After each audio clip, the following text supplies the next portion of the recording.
Hi dear friends, ഇന്ന് നമ്മൾ പഠിക്കുന്നത് 10th സ്റ്റാൻഡേർഡ് കെമിസ്ട്രിയിലെ chapter 3 periodic table and electronic configuration. ഒരാൾക്കും ഇത് കൺഫ്യൂസിങ് ആവരുത് എന്ന് ഉദ്ദേശിച്ചാണ് ഞാൻ ഒത്തിരി ഈസിയായി എക്സ്പ്ലെയിൻ ചെയ്യാൻ പോകുന്നത്. Let's begin step by step with real clarity and examples. First തന്നെ നമുക്ക് നോക്കാം, what is an atom and where are electrons. ഈ ആറ്റം എന്ന് പറയുന്നത് എന്താണ്? Atom is the smallest unit of matter. നമ്മൾ എന്തൊരു പദാർത്ഥം എടുത്തു, നമുക്കിപ്പോൾ ഫ്രണ്ടിൽ കാണുന്ന എന്തും ഒരു പദാർത്ഥമാണ്. അപ്പോൾ ആ ഒരു പദാർത്ഥത്തിൽ ഏറ്റവും സ്മോളസ്റ്റ് യൂണിറ്റ് ആയിട്ട് വരുന്നതാണ് ആറ്റം. ഒരു പദാർത്ഥം, ഇപ്പോൾ നമ്മൾ വെള്ളം എടുത്തു, വെള്ളത്തിൽ ചെറിയ ചെറിയ മോളിക്യൂൾസ് ആറ്റംസ് ഉണ്ട്. എന്തൊക്കെയാണ്? വാട്ടർ ഒരു പദാർത്ഥമായിട്ട് എടുത്തു. വാട്ടറാണ് നമ്മൾ എടുത്ത മാറ്റർ. അതിൽ സ്മോൾ യൂണിറ്റ്സ് ഓഫ് ആറ്റംസ് ഉണ്ട്. എന്തൊക്കെയാണ് വാട്ടറിലുള്ള സ്മോൾ യൂണിറ്റ് ഓഫ് ആറ്റംസ്? ഏതൊക്കെയാണ്? ഹൈഡ്രജനും ഓക്സിജനാണ് അതിൽ കാണുന്ന ആറ്റംസ്. നമുക്കത് പക്ഷെ കാണാൻ പറ്റില്ല. ഏറ്റവും സ്മോളസ്റ്റ് യൂണിറ്റ് ആയിട്ടുള്ള ഒരു പാർട്ടാണ് ആറ്റം എന്ന് പറയുന്നത്. ഇനി ആറ്റത്തിൻ്റെ ഉള്ളിൽ 3 പാർട്സ് ഉണ്ട് നമുക്ക്: പ്രോട്ടോൺസ്, ന്യൂട്രോൺസ്, ഇലക്ട്രോൺസ്. ഒരു ആറ്റത്തിൻ്റെ ഉള്ളിൽ നമുക്ക് പോസിറ്റീവ് ചാർജ് വരുന്നുണ്ട്, അതിനെയാണ് പറയുന്നത് പ്രോട്ടോൺസ്. ഇനി ചാർജ് ഒന്നും ഇല്ലാത്തതാണ് ന്യൂട്രോൺസ്. നെഗറ്റീവ് ചാർജ് വരുന്നതാണ് ഇലക്ട്രോൺസ്. അപ്പോൾ നമ്മളൊരു മാറ്റർ എടുത്തു, അതിലെ ഏറ്റവും ചെറിയ പാർട്ടാണ്, സ്മോളസ്റ്റ് യൂണിറ്റാണ് ആറ്റം എന്ന് പറഞ്ഞു കഴിഞ്ഞാൽ. ഈ ആറ്റത്തിന് 3 പാർട്ടാക്കി ഡിവൈഡ് ചെയ്തിട്ടുണ്ട്. ആറ്റത്തിൻ്റെ ഉള്ളിൽ തന്നെ 3 പാർട്ട് ഉണ്ട്. പ്രോട്ടോൺ എന്ന് പറഞ്ഞാൽ പോസിറ്റീവ് ചാർജുള്ള ചെറിയൊരു ഭാഗമുണ്ട്.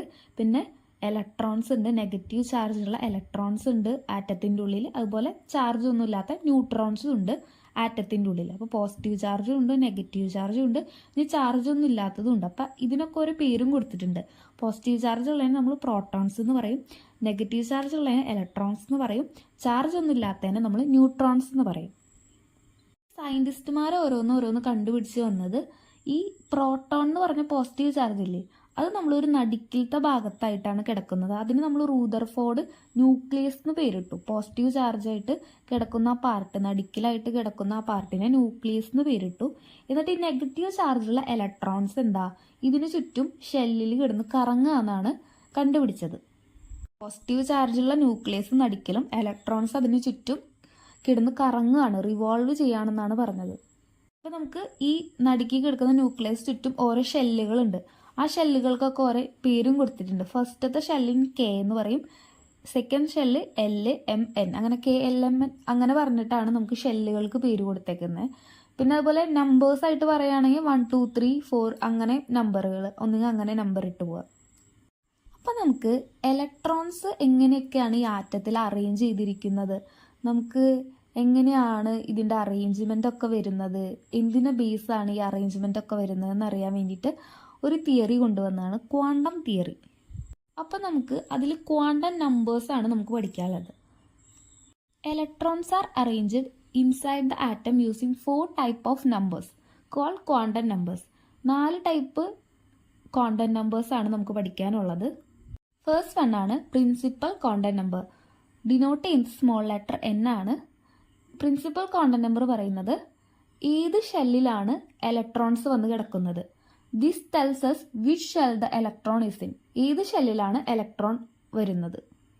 അപ്പോൾ ഒരു എക്സാമ്പിൾ നോക്കുകയാണെങ്കിൽ N = 2, നമുക്ക് principal quantum number small n = 2 എന്ന് കിട്ടിയിട്ടുണ്ട്. അപ്പോൾ അത് ഏത് ഷെല്ലിലാണ് കിടക്കുന്നത്, ഏത് ഷെല്ലിലാണ് അത് വന്ന് കിടക്കുക. നമുക്ക് ഷെല്ല് എങ്ങനെയൊക്കെ ഡിവൈഡ് ചെയ്തിട്ടുണ്ട്, KLMN, അതാണ് ഷെല്ലുകൾ. അപ്പോൾ K എന്ന് പറഞ്ഞാൽ ഒന്നാമത്തെ, L എന്ന് പറഞ്ഞാൽ രണ്ടാമത്തെ. അപ്പോൾ N = 2 എന്ന് പറഞ്ഞാൽ ഏതിലായിരിക്കും? L ഷെല്ലിലായിരിക്കും അത് കിടക്കുന്നുണ്ടാവുക. ഇനി N = 3 എന്ന് തന്നെങ്കിൽ ഏത് ഷെല്ലായിരിക്കും? KLM എന്ന് പറഞ്ഞ ഷെല്ലിലായിരിക്കും അത് കിടക്കുന്നുണ്ടാവുക. അപ്പോൾ ഏത് ഷെല്ലിലാണ് കിടക്കുന്നതെന്ന് കണ്ടുപിടിക്കാനാണ് principal quantum number small n നമ്മൾ യൂസ് ചെയ്യുന്നത്. നെക്സ്റ്റ് വരുന്നതാണ് അസിമുത്തൽ ക്വാണ്ടം നമ്പർ, ഡിനോട്ട് ചെയ്യുന്നത് സ്മോൾ l ആണ്. അപ്പോൾ അസിമുത്തൽ ക്വാണ്ടം നമ്പറിൽ പറയുന്നത് this tells us which subshell, ഏത് സബ്ഷെല്ലാണ് ഇലക്ട്രോൺ കിടക്കുന്നത്. ഇപ്പോൾ SPDF അങ്ങനെ പറഞ്ഞ സബ്ഷെല്ലുകളിൽ ഏത് സബ്ഷെല്ലാണ് ഇലക്ട്രോൺ കിടക്കുന്നത്. ഇപ്പോൾ 0 ആണ്, L = 0 തന്നു, സ്മോൾ L = 0 തന്നാൽ ഏത് സബ്ഷെല്ലാണ് കിടക്കുക, Sലാണ് കിടക്കുക. അതുപോലെ L = 1 കണ്ടു കഴിഞ്ഞാൽ P സബ്ഷെല്ലാണ് കിടക്കുക. D അതുപോലെ D വരുന്നത് ഏതാ, 2ലായിരിക്കും. എഫ് വരുമ്പോൾ 3.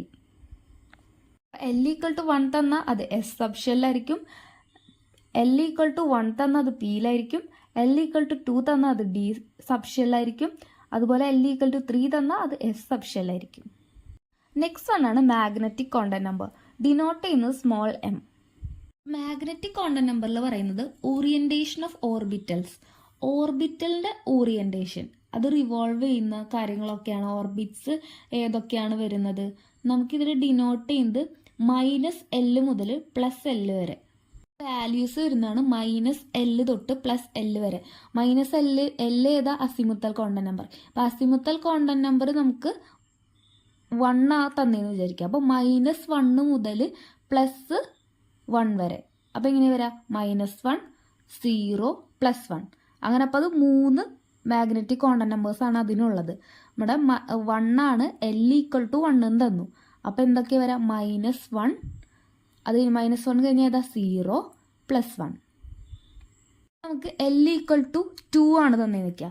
അപ്പം എങ്ങനെ വരാം, -2 മുതൽ +2 വരെ. അപ്പം -2 -1 0 +1 +2 5 മാഗ്നറ്റിക് കോണ്ടന്റ് നമ്പേഴ്സ് ആണ് അപ്പം അതിൽ വന്നത്. ഓറിയന്റേഷൻ പറയാനായിട്ട് നമ്മൾ -L മുതൽ +L വരെയാണ് വരിക. മുത്തൽ കോണ്ടന്റ് നമ്പർ എത്രയാണോ തന്നേക്കുന്നത്, ഇപ്പോൾ 1 ആണോ തന്നേക്കുന്നത്, 2 ആണോ തന്നേക്കുന്നത്. അപ്പോൾ 2 ആണ് തന്നേക്കുന്നതെങ്കിൽ -2 മുതൽ +2 വരെ അതിൻ്റെ വാല്യൂസ് എഴുതണം, മാഗ്നറ്റിക് കോണ്ടന്റ് നമ്പറിൻ്റെ വാല്യൂസ്. നെക്സ്റ്റ് വരുന്നതാണ് സ്പിൻ കോണ്ടന്റ് നമ്പർ, ഡിനോട്ട് ചെയ്യുന്നത് സ്മോൾ എസ്. എവറി ഇലക്ട്രോൺ സ്പിന്നിനെയാണ് ഇത് പറയുന്നത്. നമുക്ക് മുകളിലേക്കാണോ താഴേക്കാണോ എയർ വരുന്നതെന്നാണ് നോക്കുന്നത്. അപ്പോൾ നമുക്ക് മുകളിലേക്കാണെങ്കിൽ +½ താഴേക്കാണെങ്കിൽ -½ 2 വാല്യൂസാണ് സ്പിന്നിന് വരുന്നത്. അപ്പോൾ +½ ഉണ്ട് -½ ഉണ്ട്. എക്സാമ്പിൾ നോക്കുകയാണെങ്കിൽ 2p5 നമുക്ക് 2p5 എന്ന് തന്നു എന്ന് വെച്ചാൽ ഇതിൽ n എന്ന് പറയുന്നതാണ് 2. അപ്പോൾ L എന്തായിരിക്കും, L ഈക്വൽ ടു 1 എന്ന് പറഞ്ഞാൽ L ഈക്വൽ ടു 1 എന്ന് പറഞ്ഞാൽ ഏത് സബ്ഷെല്ലാന്ന് പറഞ്ഞ് പി സബ്ഷെല്ല്. പിന്നെ അപ്പം ഇതിൻ്റെ L 1 ആണെന്ന് തന്നിട്ടാ. അപ്പം എമ്മിൻ്റെ വാല്യൂ എങ്ങനെ കണ്ടുപിടിക്കുക, -L മുതൽ +L വരെ. അപ്പം 1 ആണ്, L എന്ന് പറഞ്ഞാൽ 1 ആണെന്ന് തന്നിട്ടുണ്ട്. അപ്പോൾ -1 0 +1. അപ്പോൾ എസിൻ്റെ വാല്യൂ എന്താ വരിക, എസ് ഒന്നിങ്ങനെ +1/2 അല്ലെങ്കിൽ -1/2. ഇനി നമുക്ക് പഠിക്കാൻ വരുന്നത് ഹൗ ആർ ഇലക്ട്രോൺസ് ഫിൽഡ്. നമ്മൾ ഓഫ് ബേ പ്രിൻസിപ്പിൾ ഉപയോഗിച്ചിട്ടാണ് ഇലക്ട്രോൺസ് ഫില്ല് ചെയ്യേണ്ടത്. അപ്പോൾ ഓഫ് ബേ പ്രിൻസിപ്പിളിൽ പറയുന്നത് electrons always fill from lowest energy to highest energy level. നമ്മൾ താഴേന്ന് ലോവസ്റ്റ് എനർജിയിൽ നിന്നാണ് ഹയസ്റ്റ് എനർജി ലെവലിലേക്ക് ഫില്ല് ചെയ്ത് പോകേണ്ടത്. ഏറ്റവും എനർജി കുറവിൽ നിന്ന് ഫില്ല് ചെയ്ത് പിന്നെയാണ് ഹയർ എനർജിയിലേക്ക് ഫില്ല് ചെയ്ത് പോകേണ്ടത്. അപ്പോൾ ഇതാണ് ഓഫ് ബേ പ്രിൻസിപ്പിൾ പറയുന്നത്. ഓർഡർ ഓഫ് ഫില്ലിങ് എങ്ങനെയാണ് വരാം, ആദ്യത്തെയാണ് 1s, 2s, 2p, 3s, 3p, 4s, 4s കഴിഞ്ഞാൽ 3d, 4p, 5s. അങ്ങനെയാണ് ഓർഡർ, എനർജി അനുസരിച്ചാണ് ഫില്ല് ചെയ്ത് പോകേണ്ടത്. ഇപ്പോൾ ഓക്സിജൻ തന്നു, ഓക്സിജൻ്റെ ആറ്റോമിക് നമ്പർ എത്രയാ, 8. അപ്പോൾ 8 ഇലക്ട്രോൺ ഫില്ല് ചെയ്യണം. ഇനി ഫില്ല് ചെയ്യാം, ആദ്യം എഴുതാം 1s എത്ര എണ്ണം ഫില്ല് ചെയ്യാം, എസ് ഓർബിറ്റലിൽ എപ്പോഴും 2 എണ്ണമാണ് ഫില്ല് ചെയ്യുക. അപ്പോൾ 1s 2 അത് കംപ്ലീറ്റ് ആയി. പിന്നെ 2s എടുത്തു, 2sൽ എസ്സിൽ എത്ര എണ്ണം ഫില്ല് ചെയ്യേണ്ടത്, 2 എണ്ണമാണ്. എസ് ഓർബിറ്റലിൽ എപ്പോഴും 2 എണ്ണം വരെ ഫില്ല് ചെയ്യാൻ പറ്റുള്ളൂ. പി ഓർബിറ്റലാണെങ്കിൽ നമുക്ക് 6 എണ്ണം വരെ ഫില്ല് ചെയ്യാം. ഡി ഓർബിറ്റലാണെങ്കിൽ 10 എണ്ണം വരെ ഫില്ല് ചെയ്യാം. എഫ് ഓർബിറ്റലാണെങ്കിൽ 14 എണ്ണം വരെ ഫില്ല് ചെയ്യാം. അപ്പോൾ ടോട്ടൽ 8 എണ്ണമാണ് ഉള്ളത്. അപ്പോൾ ആദ്യം 1s 2 അത് കംപ്ലീറ്റ് ആയി. പിന്നെ 2s 2, പിന്നെ ബാക്കി എത്ര എണ്ണം ഉണ്ട്, 4 എണ്ണം കൂടി ഉള്ളൂ. അപ്പോൾ 2pയിൽ എത്ര എണ്ണം ഫില്ല് ചെയ്യണം, 4 എണ്ണം. അപ്പോൾ 1s 2, 2s 2, 2p4 അതാണ് ഇലക്ട്രോണിക് കോൺഫിഗറേഷൻ എന്തിൻ്റെ, ഓക്സിജൻ്റെ.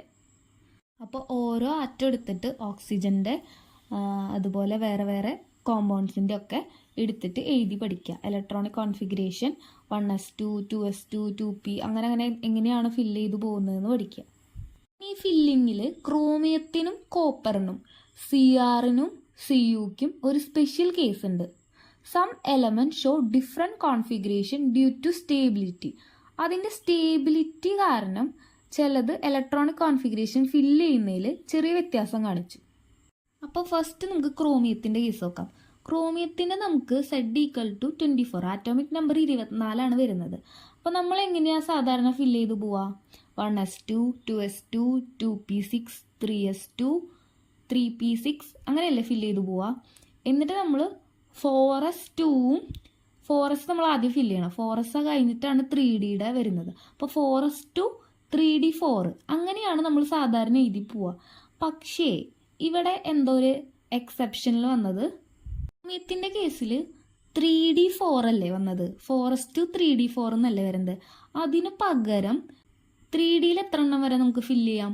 10 എണ്ണം വരെ ഫില്ല് ചെയ്യാം. അപ്പോൾ 3D5 എന്ന് പറയുന്നത് ഹാഫ് ഫില്ലാവും. 3D5 10 എണ്ണം ഫില്ല് ചെയ്യാം. 5 എണ്ണം ഫില്ലായി അതെന്താവും? ഹാഫ് ഫില്ലാവും. ഹാഫ് ഫില്ല് എന്ന് പറഞ്ഞാൽ അത് സ്റ്റേബിളാവും. അപ്പോൾ ഈ 4sലേക്ക് 2 എണ്ണം പോകുന്നതിന് പകരം എന്താവും? 3D4 എന്നുള്ളത് ആദ്യം പോയിട്ട് 3D5ൽ ഫില്ല് ചെയ്യും. 3D5ഉം 4s1 ആവും.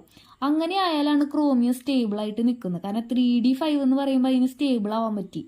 അപ്പോൾ 4sൽ ഒരെണ്ണം ഫില്ല് ചെയ്യും, 3Dയിൽ 5 എണ്ണം ഫില്ല് ചെയ്യും. അതൊരു സ്പെഷ്യൽ കേസാണ്. സാധാരണ നമുക്ക് 4s1 അങ്ങനെ വരില്ല. 4s2 4sൽ ഫില്ല് ചെയ്തിട്ടേ 3Dയിലേക്ക് കടക്കാൻ പാടുള്ളൂ.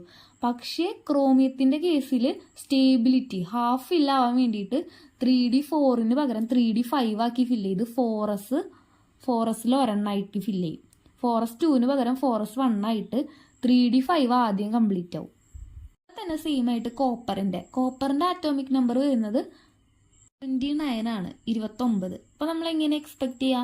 1s2 2s2 2p6 3s2 3p6. അത് കഴിഞ്ഞ് 4s2ൽ ശരിക്കും 4s2 അത് കഴിഞ്ഞിട്ടാണ് 3D വരേണ്ടത്. പക്ഷേ 4s2 3D9 ഫില്ല് ചെയ്താൽ 3D10 ആയി കഴിഞ്ഞാൽ അത് ഫുള്ളി ഫിൽഡാണ്, സ്റ്റേബിളാണ്. അപ്പം എന്താവും? നേരത്തെ പോലെ ഹാഫ് ഫില്ലായ പോലെ ഇവിടെ 3D9 ആയിട്ടാണ് നിൽക്കണേ. അത് ആദ്യം ഫില്ലാവും. 3D10 ആയിട്ട് 4s1 ആയിട്ട് നിൽക്കും. 4s2 3D9 പകരം ആദ്യം 3D10 കംപ്ലീറ്റ് ഫില്ല് ചെയ്യും. എന്നിട്ട് 4s ഫില്ല് ചെയ്യുള്ളൂ. ക്രോമിയത്തിൻ്റെ കേസിൽ Z=24ഉം കോപ്പറിൻ്റെ കേസിൽ Z=29ഉം. ഈ രണ്ടിലും മാത്രമേ ഇങ്ങനെ 3D ആദ്യം പോയി ഫില്ല് ചെയ്യുന്നുള്ളൂ. ബാക്കി എല്ലാത്തിലും 4s2 ഫില്ല് ചെയ്തിട്ടാണ് 3Dയിലേക്ക് കടക്കുന്നത്. എനർജി വെച്ചിട്ട് 4s2 ആണ് ആദ്യം ഫില്ല് ചെയ്യേണ്ടത്. പക്ഷേ ക്രോമിയത്തിൻ്റെ കേസിൽ മാത്രം 3D5 അത് ഹാഫ് ഫില്ലായ കാരണം 3D5 4s1 എന്നും കോപ്പറിൻ്റെ കേസിൽ 3D10 4s1 എന്നും ആയിരിക്കും. ക്ക് വേണ്ടിയിട്ടാണ് ഈ രണ്ട് കോമ്പൗണ്ട്സിൽ മാത്രം ആദ്യം 3D ഫില്ല് ചെയ്തത്. ഇമ്പോർട്ടൻ്റ് ആണ് ക്രോമിയത്തിൻ്റെയും കോപ്പറിൻ്റെയും എങ്ങനെയാണ് ഇലക്ട്രോണിക് കോൺഫിഗറേഷൻ വരുന്നതെന്ന്. നെക്സ്റ്റ് ടോപ്പിക്ക് വരുന്നത് how to identify block of an element. ഒരു എലമെൻറ്റിൻ്റെ ബ്ലോക്ക് എങ്ങനെ കണ്ടുപിടിക്കുക? ബ്ലോക്കുകൾ എന്തൊക്കെയാണ്? S block, P block, D block, F block. അപ്പോൾ ഒരു എലമെൻറ്റ് ഏത് ബ്ലോക്കിലാണ് വരുന്നതെന്ന് എങ്ങനെയാണ് കണ്ടുപിടിക്കുക? Just look at the last subshell in electronic configuration. Electronic കോൺഫിഗറേഷനിൽ ലാസ്റ്റ് ഏത് സബ്ഷെല്ലാണോ വന്ന് നിൽക്കുന്നത്. ഇപ്പോൾ നമ്മൾ ഓക്സിജൻ്റെ കേസ് നോക്കിയില്ലേ, 1s2 2s2 2p4. അപ്പം 2p4 ഏതിലാണ് വന്ന് നിന്നത്? പിയിലാണ് ലാസ്റ്റ് വന്ന് നിന്നത്. അപ്പോൾ ഓക്സിജൻ്റെ അപ്പം ഏത് ബ്ലോക്കായിരിക്കും? അങ്ങനെയാണ് നോക്കുക. അപ്പോൾ പി ബ്ലോക്കിലായിരിക്കും ഓക്സിജൻ കിടക്കുക. ഓക്സിജൻ അപ്പോൾ ഏത് ബ്ലോക്കിലത്തെ എലമെൻ്റ് ആണെന്നാണ് നോക്കിയത്. ഏത് ബ്ലോക്കിലത്തെ? പി ബ്ലോക്കിലത്തെ ഒരു എലമെൻ്റാണ് ഓക്സിജൻ. അതുപോലെയാണ് എല്ലാ എലമെൻസും ഏത് സബ്ഷെല്ലാണോ ലാസ്റ്റ് ഇലക്ട്രോൺ വരുന്നത് അതായിരിക്കും അതിൻ്റെ ബ്ലോക്ക്. ഓരോ എക്സാമ്പിൾസ് നോക്കുക. അപ്പോൾ 1s2 എന്ന് പറയുന്നത് ഹീലിയത്തിൻ്റെ. അപ്പോൾ ഹീലിയം ഏത് ബ്ലോക്കിലാണ്? എസ് ബ്ലോക്കിലാണ് അത് വന്നത് അതിൻ്റെ ഇലക്ട്രോൺ. അപ്പോൾ അത് എസ് ബ്ലോക്ക് എലമെൻ്റ് ആണ്. ഹീലിയം എന്ന് പറഞ്ഞാൽ എസ് ബ്ലോക്ക് എലമെൻ്റ് ആണ്. അതുപോലെ ഓരോ എക്സാമ്പിൾസ് നോക്കുക. ഇപ്പോൾ Na എന്താ പറയുക? 3s1. അപ്പോൾ എസ്സിലാണ് വന്നത്. അപ്പോൾ എസ് ബ്ലോക്ക് എലമെൻറ്റ്. ഇപ്പോൾ ക്ലോറിൻ Cl എടുത്തു 3p5. അപ്പോൾ ഏതിലാണ് വന്നത്? പി ബ്ലോക്കിൽ. ഇനി Fe എടുത്തു. Fe എന്താ? 3d6. ലാസ്റ്റ് ഇലക്ട്രോൺ വരുന്നത് 3d6. അപ്പോൾ അത് ഡി ബ്ലോക്കിലത്തെ എലമെൻ്റ് ആണ്.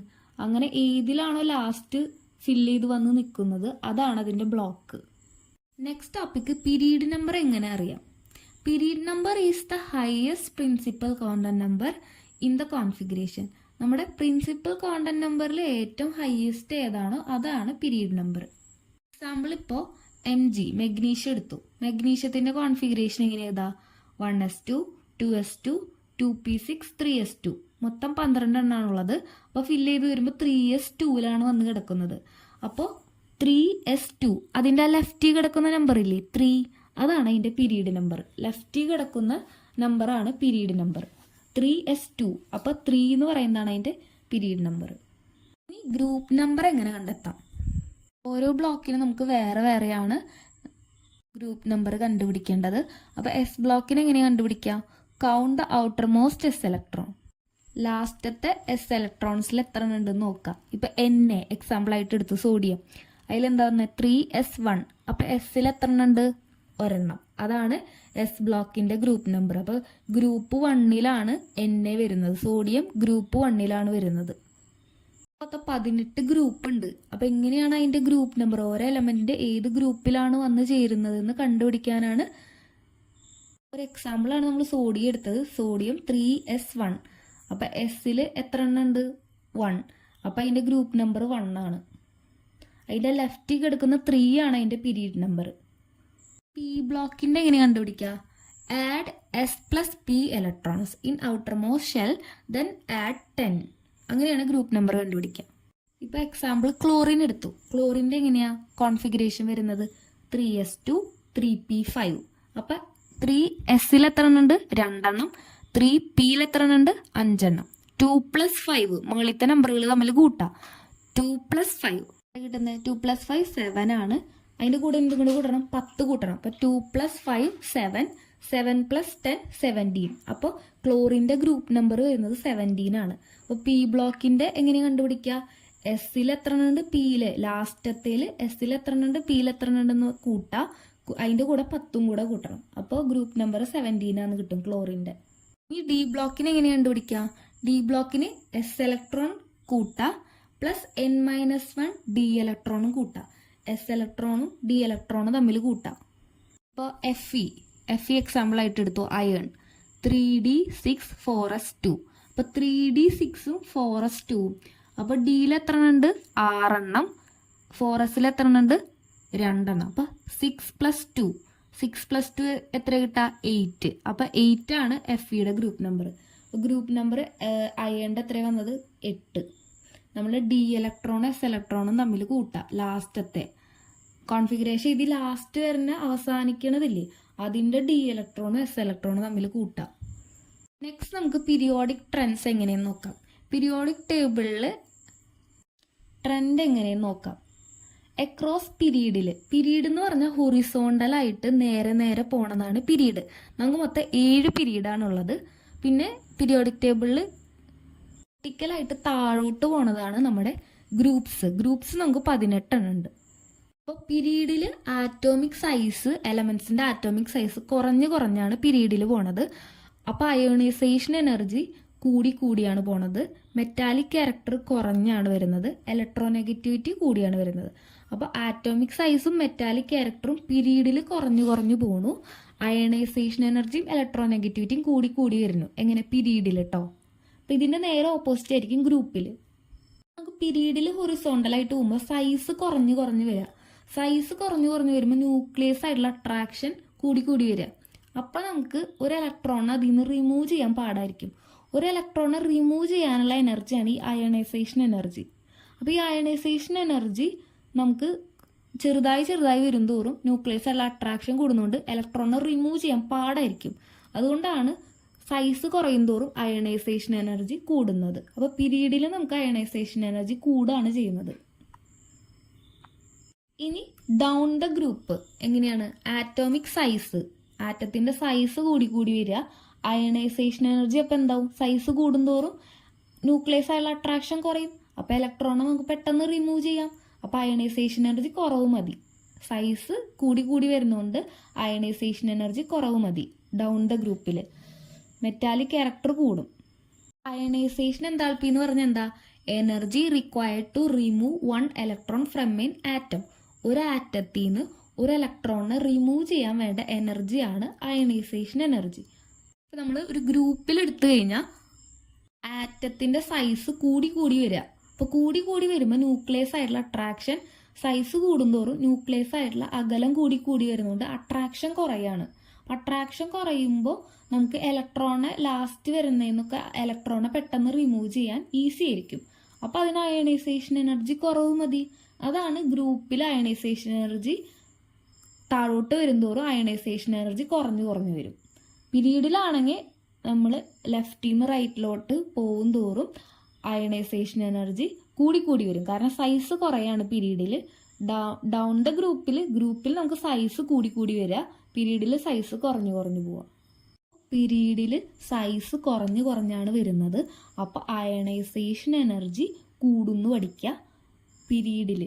ഇനി ഗ്രൂപ്പിലാണെങ്കിൽ സൈസ് കൂടി കൂടിയാണ് വരുന്നത്. സൈസ് കൂടുമ്പോൾ അയണൈസേഷൻ എനർജി കുറയുന്നു പഠിക്കുക. അപ്പോൾ ഗ്രൂപ്പിൽ സൈസ് കൂടുമ്പോൾ അയണൈസേഷൻ എനർജി കുറയുന്നു പഠിക്കുക.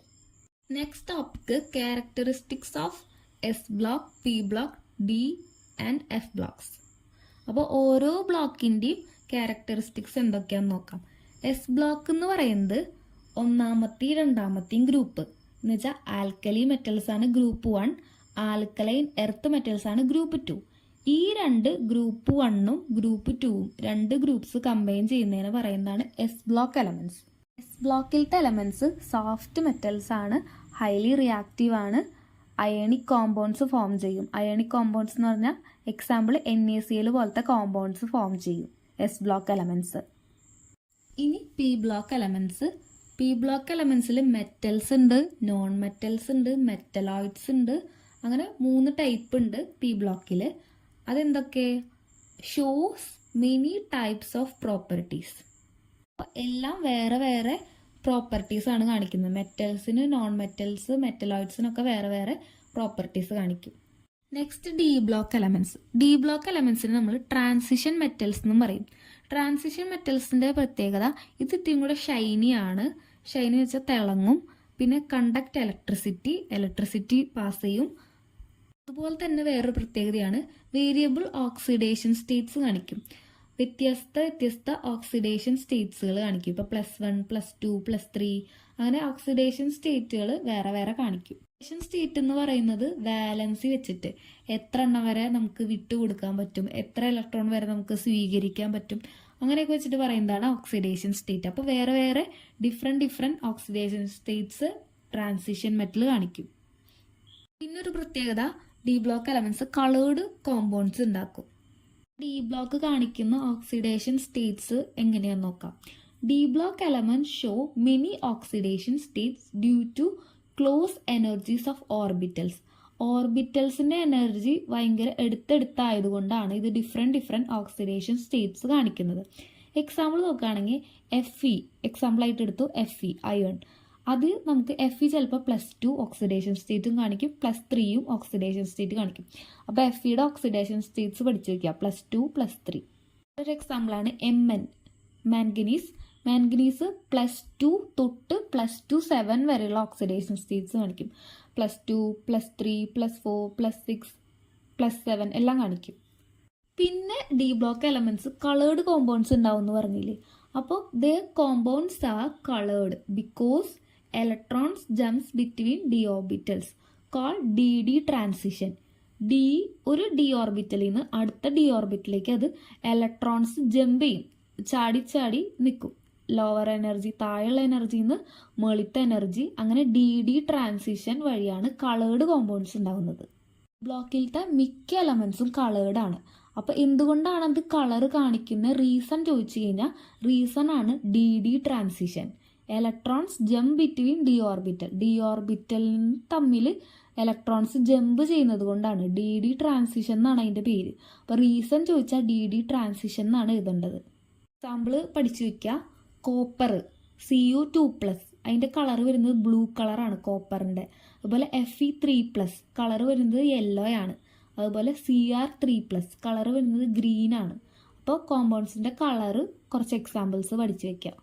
ഇനി നെക്സ്റ്റ് വരുന്ന ടോപ്പിക്കാണ് എഫ് ബ്ലോക്ക് എലമെന്റ്സ്. നമ്മുടെ പീരിയോഡിക് ടേബിളിൽ ലാസ്റ്റ് 2 റോയില് സെപ്പറേറ്റ് ആയിട്ട് 2 റോ കൊടുത്തിട്ടുണ്ട്. ഒന്നാമത്തെ റോന്റെ പേരാണ് ലാന്തനൈഡ്സ്, രണ്ടാമത്തെ പേരാണ് ആക്ടിനൈഡ്സ്. ലാന്തനൈഡ്സിൽ വരുന്നത് ആറ്റോമിക് നമ്പർ 57 മുതൽ 71 വരെയുള്ള എലമെന്റ്സ് ആണ് ലാന്തനൈഡ്സിൽ കൊടുത്തേക്കുന്നത്. ആക്ടിനൈഡ്സിൽ ആറ്റോമിക് നമ്പർ 89 മുതൽ 103 വരെയുള്ള എലമെന്റ്സ് ആണ് കൊടുത്തിരിക്കുന്നത്. പിന്നെ most of them show +3 oxidation state. അപ്പം F block elements +3 oxidation state ആണ് കൂടുതലും കാണിക്കുക. പിന്നെ ഇതിൽ വരുന്നത് ഒരു ലാന്തനൈഡ് കോൺട്രാക്ഷൻ. ഈ ലാന്തനൈഡ് സീരീസിലെ ലാന്തനൈഡ് എലമെന്റ്സിന് ലാന്തനൈഡ് കോൺട്രാക്ഷൻ എന്ന് പറഞ്ഞൊരു സംഭവം നടക്കുന്നുണ്ട്. എങ്ങനെയാണെന്ന് വെച്ച് കഴിഞ്ഞാൽ gradual decrease in atomic size. ഈ ലാന്തനൈഡ് സീരീസിൽ ഗ്രാജുവൽ ആയിട്ടുള്ള ഡിക്രീസ് ആണ്. ആറ്റോമിക് സൈസിൽ സൈസ് ഇങ്ങനെ കുറഞ്ഞു കുറഞ്ഞു വരും. അതിനെ പറയുന്നതാണ് ലാന്തനൈഡ് കോൺട്രാക്ഷൻ. ബ്ലോക്ക് എലമെന്റ്സ് ഇതിലൊക്കെ യൂസ് ചെയ്യുക. Used in nuclear energy, electronics, used in magnets, reactors and lenses. Lanthanides and actinides are mostly radioactive. ഇതിലത്തെ എലമെന്റ്സ് എല്ലാം റേഡിയോ ആക്റ്റീവ് ആണ്. കൂടുതൽ നമ്മൾ റേഡിയേഷൻ്റെ എന്തെങ്കിലും നമ്മൾ യൂസ് ചെയ്യുന്ന എക്സ്റേസ് അങ്ങനത്തേലൊക്കെ നമ്മൾ ഈ എലമെന്റ്സ് ആണ് യൂസ് ചെയ്യുന്നത്. നമ്മുടെ ഈ ചാപ്റ്ററുടെ കംപ്ലീറ്റ് ആയി. I hope now the periodic table and electronic configuration is crystal clear. നമുക്കിനി ചാപ്റ്റർ ഫുൾ ഈസി ആയി റിവൈസ് ചെയ്യാം. ഈ ചാപ്റ്ററിൻ്റെ നോട്ട്സ് ടെലഗ്രാം ചാനലിൽ അവൈലബിൾ ആണ്. ടെലഗ്രാം ചാനലിൻ്റെ ലിങ്ക് ഞാൻ ഡിസ്ക്രിപ്ഷൻ ബോക്സിൽ കൊടുക്കാം. If you like this session, like, share and subscribe to Molkam by Angel for more chemistry in your language, simple, smart and sweet.